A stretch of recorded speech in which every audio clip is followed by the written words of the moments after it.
kolēģi Reidbergas kundze, tātad par konkrētu sēkas piemēru, kas varbūt nav tur dzīvojamā māja, bet faktiski jau ir, jo tā ir kopvītne.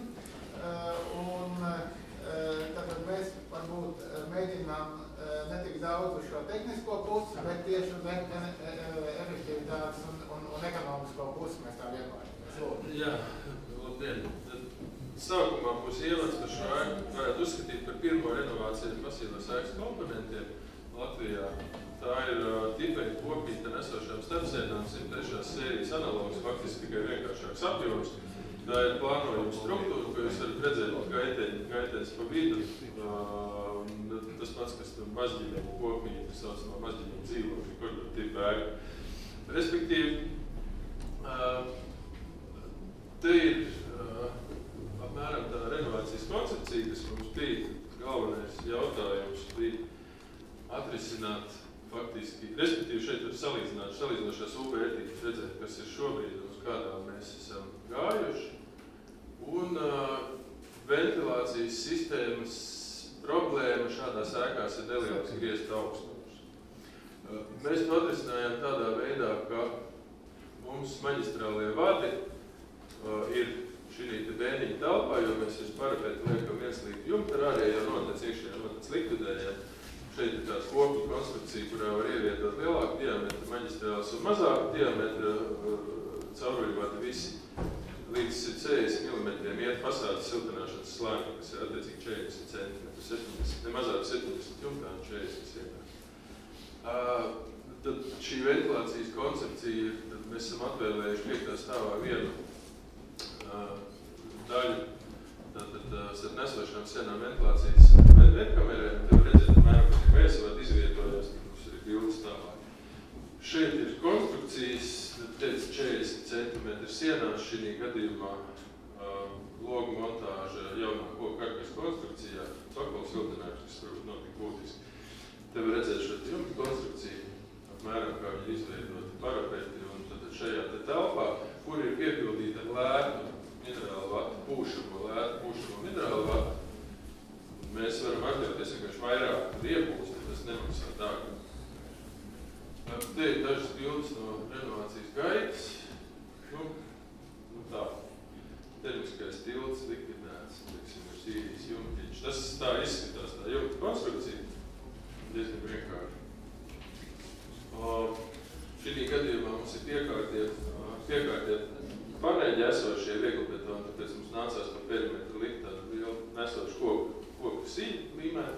Un šī ir tā siltumizolācijas konstrukcija, kas nāk uz sienas virsmu plīvējošais slānis, šī gadījumā ir speciāli membrāna, jo ēka ir no dažādiem materiāliem, viņi ir apmet un nevar uztaisīt.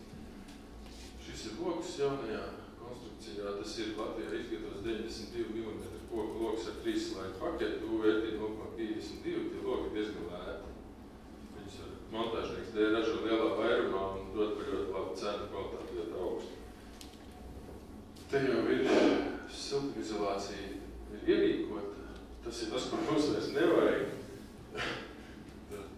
Tādā ziņā. Tas tātad respektīvi ir mūsu rezultāts, ko mēs esam sasnieguši ar šo renovāciju no 154,8 pie 18 uz 10 kWh uz kvadrātmetru pie 20 grādiem, kas ir, īpnē siltumnīcas patērišu apkaļ. Tas ir tas, kā tas izskatās šodien. Tā izskatās siltummezglis, ar ko bija daudz jānocīnās ar izbūvētāju. Beigās viņš ir noizolēts daudz mums kā pienākās. Un šeit ir ventilācijas kamera.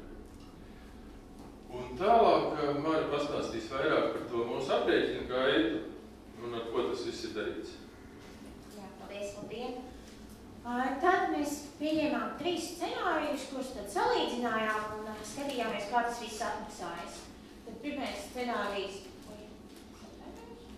Pirmais scenārijs ir vienkārši tiek veikti absolūti nepieciešamie remontdarbi, tā lai ēka varētu turpināt funkcionēt.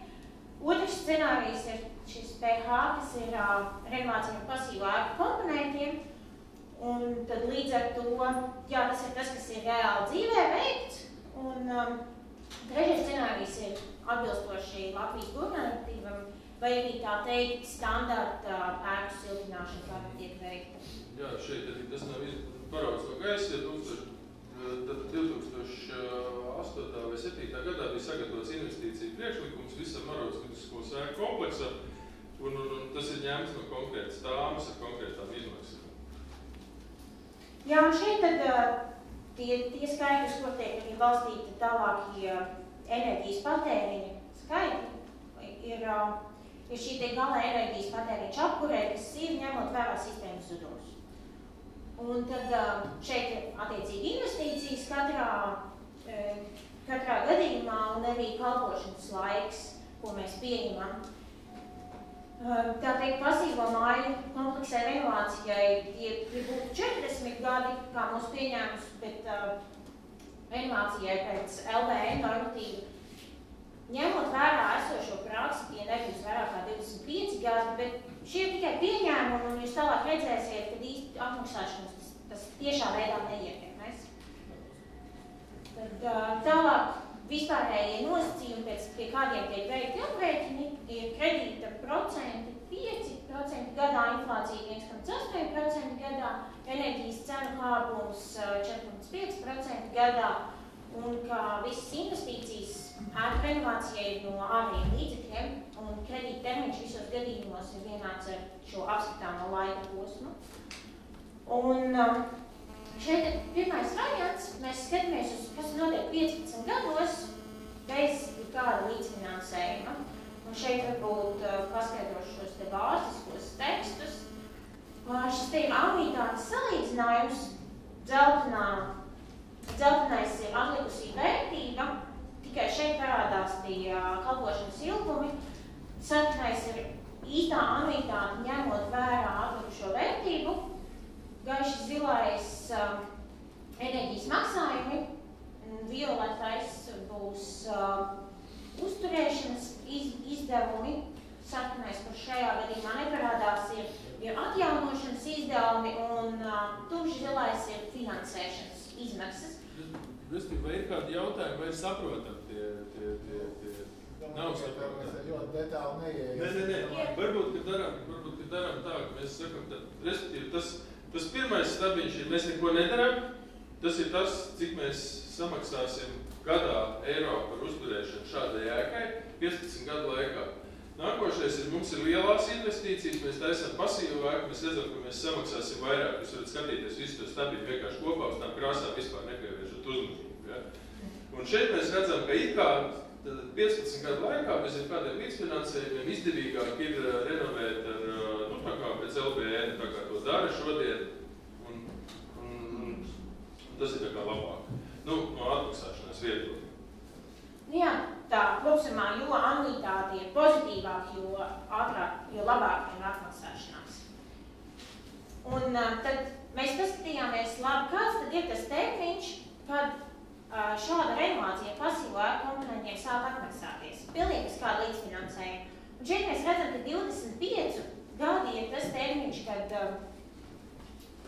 viss tā kā īstenībā atmaksājas labāk. 25 gadu griezumā ir labāk renovēt ar pasīvo ēku komponentiem nekā pēc LBN. Un kur tu vēl neko nedarīt? Jo jūs redzat, ka neko nedarīt izmaksā patiesībā dārgāk. Ja šī ēka realitāte vispār pastāv pēc 25 gadiem, neko nedarīt. Tas ir tāds, optimistisks pieņēmums. Jā, tas arī vēl ir jautājums. Tā, tas ir otrais variants. Tad trešais variants ir, ja mēs pieņemam, ka ir šis finansējums, ka ir subsīdijas un līdzfinansējums, un šeit mēs pieņemam, ka līdzfinansējums ir 50 eiro uz kvadrātmetru abos gadījumos, gan LBN, gan pasīvo ēku gadījumā. Un šeit tas pieņēmums ir vienkārši mums 17 gadi. Mēs aprēķinu gaitā nonācām pie šī skaidra. Un šeit atkal mēs redzam, ka tik īsā laikā patiesībā, jā, tas iegūms, tas atmaksāšanās periods, viņš neatmaksājas. Respektīvi, tur ir tā, ka 17 gados ir sanāk tā, ka mums ir tā kā salīdzinot ar neko nedarīšanas scenāriju, parastais LBN ir atmaksājies. Pasīva ēka nedaudz dārgāka. Te ir viena lieta, es jums atgādinu vēlreiz, mēs neņemam vērā šobrīd to dzelteno, kas ir atlikusī vērtība, kur pasīvās ēkas gadījumā ir lielāka. Ja? Mēs to vispār neņemam vērā šobrīd, mēs neapskatām. Mēs apskatām vienkārši izmaksas gadā, kāds ir. Un tad tālāk mēs skatījāmies, labi, ko tad vajadzētu pielikt, lai šī renovācija, kur ietaupījums ir nevis 50%, bet 90% enerģijas ietaupījums apkurei, ko tad vajadzētu pielikt, lai tas atmaksātos? Un tad viens no scenārijiem, kādu mēs...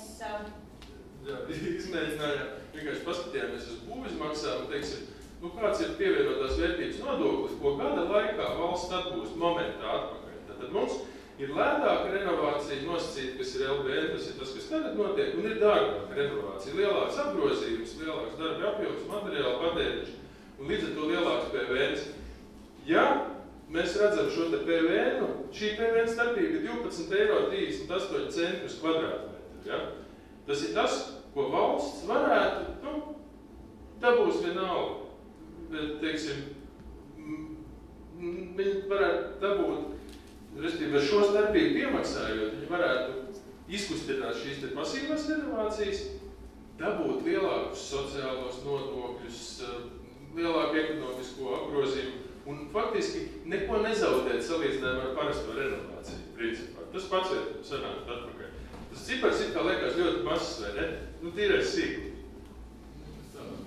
Bet jā, ja mēs paskatāmies, kas notiek tālāk, tad jau šie papildus 12,38 € uz kvadrātmetru ir pietiekami, lai 17 gadu laikā renovācija ar pasīvo ēku komponentiem būtu izdevīgākā renovācija pēc LBN.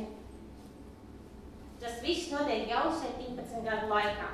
Ja, tad ir runa par ļoti niecīgu daudzumu patiesībā.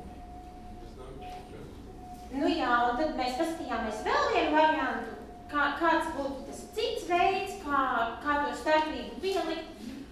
Un tad šeit, piemēram, ir variants, kā kredīts renovācijai ar pasīvāku komponentiem ir vienkārši nedaudz samazināt procentu likmi, un 5% vietā tie būtu 3,5%. Un citādi tas līdzfinansējums paliek tie paši 50 € uz kvadrātmetru. Un tas arī notiek 17 gados, un jūs šeit redzat, ka tas ir tā kā vēl atmaksāt spējīgāks kā pirms tā. Un sestais variants ir, mēs apskatām dzīves ciklu, kas ir tie mūsu pieņemtie 40 gadi. Un šis ir pilnīgi bez jebkāda līdzfinansējuma. 40 gados notiek tas, kā tā renovācija pēc LBN jau ir tā kā jāatjauno, jo viņi vairs nav spējīgi dzīvot. Un šeit tas viss ir ļoti skaidri uzskatāms. Kā jau?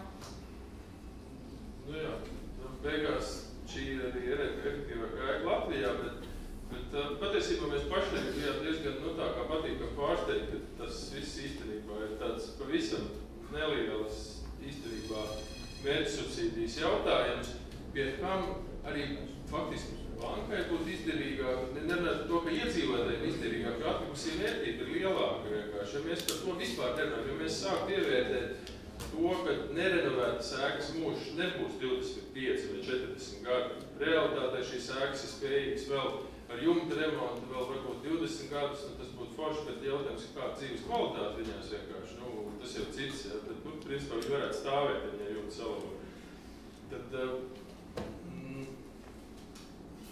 to labumu ir tik daudz, ja, papildus, ka faktiski šis būtu informācija un 12 līdz 15 € uz kvadrātmetru papildus subsīdiju ekonomikas ministrijas šim te, ja. Es nezinu, varbūt tikai jautājumi. Jā, varbūt kāds jautājums, tad mēs redzam, ka arī īstenībā pasniegs ļoti labu energoefektivitātes līmeni ir samērā lietderīgi. Šobrīd jautājumi ir. Varbūt kāds kādu kļūdu, kaut ko ir. Tas ir jautājums, cik jums iesaistījies cilvēki, lai to papīru kaudas. Tas ir ļoti svarīgi, lai šo te projektu. Tas bija KPI projekts, cilvēki iesaistījās tā kā visos citos KPI projektos, bet šis nebija zema patēriņa ēku konkurss. Šis bija parastais arotvidusskolu konkurss, kas bija, kur visi renovēja tā kā parasts, bet mēs gribējām paskatīties, kas notiek, ja mēs uztaisam šādi, bet tā mēs arī CO2 efektivitātes kritēriju dabūjām. Runājot par tiem jūsu papīra kalniem. Man bija ļoti interesanti saruna pirms 2 gadiem Saeimā, es biju uzaicināts vedējs, bija ļoti pārsteigts, kad es klausījos ekonomikas ministrijas pārstāvis un no attīstības aģentūras, kāpēc es uzdevu jautājumu, kāpēc mēs nevarētu izpēt projektu paketu uztaisīt un pieteikšanos līdzfinansējumu internetā ar klikšķiem, ja? Tajos kantēnējos, mazajos laukumiņos. Viņi teica, ka katra ēka esot savādāk, uz ko es teicu, ka tie visi tipēti projekti, viņi taču rasēti ir kādreiz uz kulmaņa, ja? Pārvilkti tušā uz pauzes. Bet tagad var taisīt ar parametriskās modelēšanas sistēmām šos tipēti projektus un vēl apsaimniekošanā izmantot. Es tiešām nesaprotu, kāpēc nevarētu ieguldīt miljonu ideāli. Tas būtu jāiegūt tagad, 5,8 miljonu. Ne, miljonu tipēti projektos, ja? Kurus varētu, pēc tam tā kā Latvijas laikā bija 50 centīmiem, tā kā ciema, pagastu valdē varēja nopirkt normālu projektu. Vienkārši. Un tur ir garantēts būvizmaksas, dāmas un viss vienkārši tas process aiziet ļoti ātri un ļoti kvalitatīvi. Un nebūs problēmas ar novērtēšanu vairs nekādas. Tā kā es jau saprotu, ko es stāstu. Tā, labi. Šito es atradu Twitterī šorīt.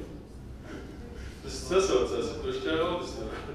Es vienkārši ieliku viņu kā pēdējo kadru, ja, tā, iedvesmē, tā teikt.